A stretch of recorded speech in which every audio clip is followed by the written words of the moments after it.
அடுத்து ஒரு சகோதரர் கேட்கிறாரு, தேர்தல் பறக்கும் படையால் கண்டெய்னரில் பிடிக்கப்பட்ட 570 கோடி ரூபாய் யாருடையது? 570 கோடியை வைக்க 3 கண்டெய்னர்கள் தேவையா அல்லது மர்மங்கள் மறைக்கப்பட்டிருக்கிறதா? அந்த பணம் எஸ்பிஐக்கு சொந்தமானது என்று சொல்லப்படுகிறது. உண்மையிலே பேங்கிற்கு சொந்தமானதுதானா அல்லது அரசியல்வாதிகளுக்கு சொந்தமானதா?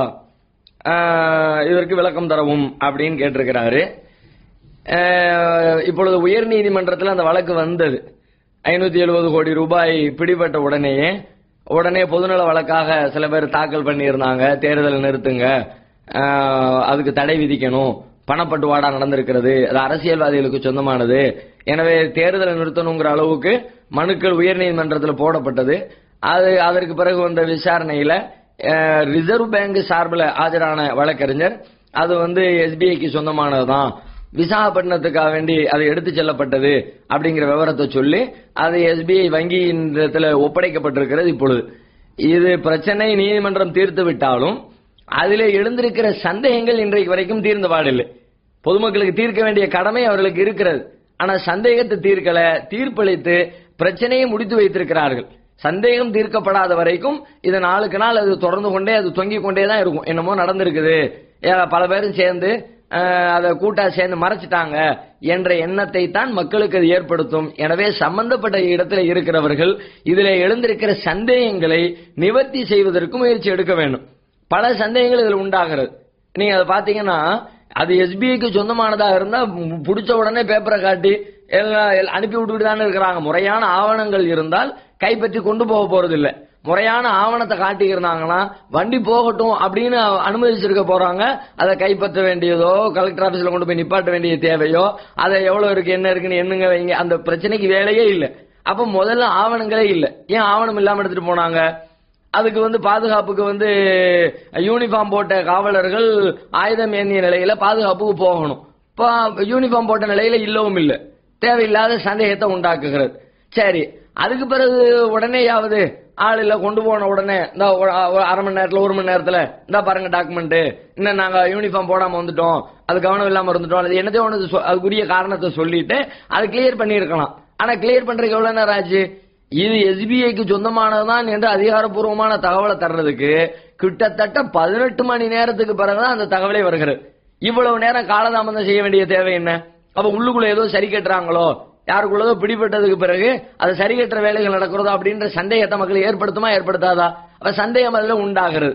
அதை தாண்டி நீங்க பாத்தீங்கன்னா இப்ப நீ அது ஒரு சர்வீஸ் ரோட்ல தான் அந்த 3 கண்டெய்னர் லாரியும் போகுது.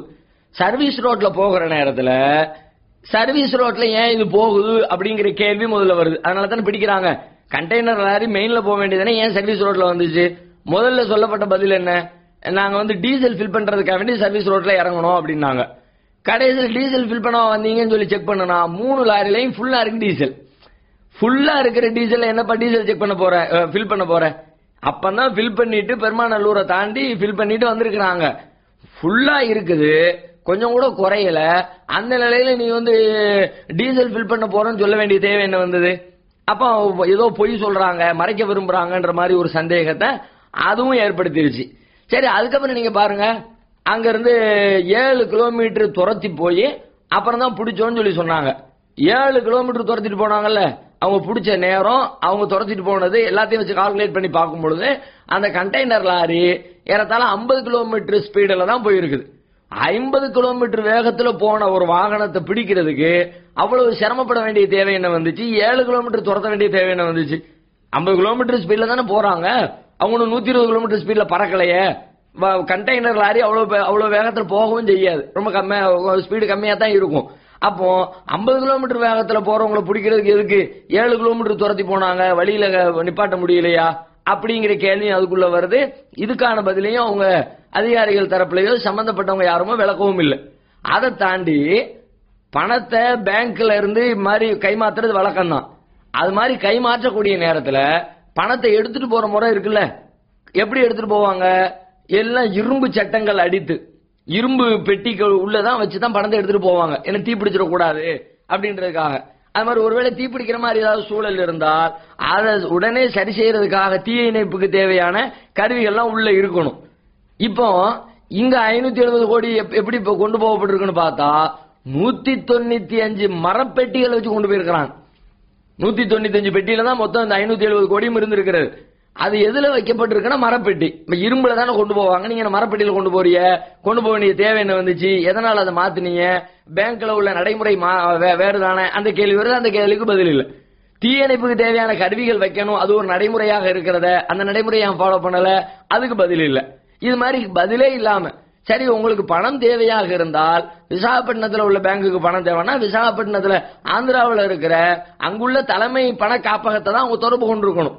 அங்கிருந்து அவங்க வாங்கி இருக்கணும். இங்கிருந்து கொண்டு போக வேண்டிய தேவை என்ன வந்துச்சு கேட்டா நாங்க அப்ப அப்ரூவல் கொடுத்துட்டோம், ஏப்ரல் 18ஆம் தேதியே பணத்தை கொண்டு போறதுக்கு தேவையான அப்ரூவல் கொடுத்துட்டோம் அப்படிங்கிறாங்க. அப்ரூவல் கொடுத்துட்டியே, ஆனா நடைமுறை என்ன? இப்ப கோவையில தேவைன்னு சொன்னா தமிழ்நாட்டில் இருக்கிற அந்த வங்கியினுடைய பண காப்பகத்துக்கு தொடர்பு கொண்டு பணத்தை வாங்கிக்குவாங்க. ஒரு மாநிலத்துக்கு இன்னொரு மாநிலத்துக்கு டிரான்ஸ்பர் பண்ண வேண்டிய தேவை என்ன வந்துச்சு? இப்படி எல்லாம் நிறைய மக்கள் மத்தியில கேள்விகள் உலாவி கொண்டிருக்கிறது. அந்த கேள்விகளுக்குரிய பதிலை சம்பந்தப்பட்ட நிர்வாகம் தரவில்லை. இன்னும் சொல்ல போனால் இதுல எடுத்த எடுப்புல பதில் சொல்ல வேண்டிய கடமைப்பட்டிருக்கிற தேர்தல் அதிகாரிகள் பதில் சொல்லாம வருவாய்த்துறை பக்கம் தான் கேஸ் தள்ளி விட்டாங்க. அவங்க பாத்துக்குவாங்க, அவங்கள்ட்ட இருக்குது, வருவாய்த்துறை பக்கமே தள்ளி விட்டாங்க. அப்ப வருவாய்த்துறையும் அதுக்கு பதில் சொல்லல. பல்வேறு கேள்விகள் தொக்கி நிற்கிறது. தீர்ப்பளிக்கப்பட்ட வகையில பணம் எஸ்பிஐக்கு சொந்தமானது என்று சொல்லப்பட்டிருந்தாலும் கூட இந்த கேள்விகளுக்குரிய பதிலை அளித்தால்தான் தமிழக மக்கள் மத்தியிலே இது குறித்த ஒரு தெளிவு ஏற்படும் என்பதை நாம புரிந்து கொள்ள வேண்டும்.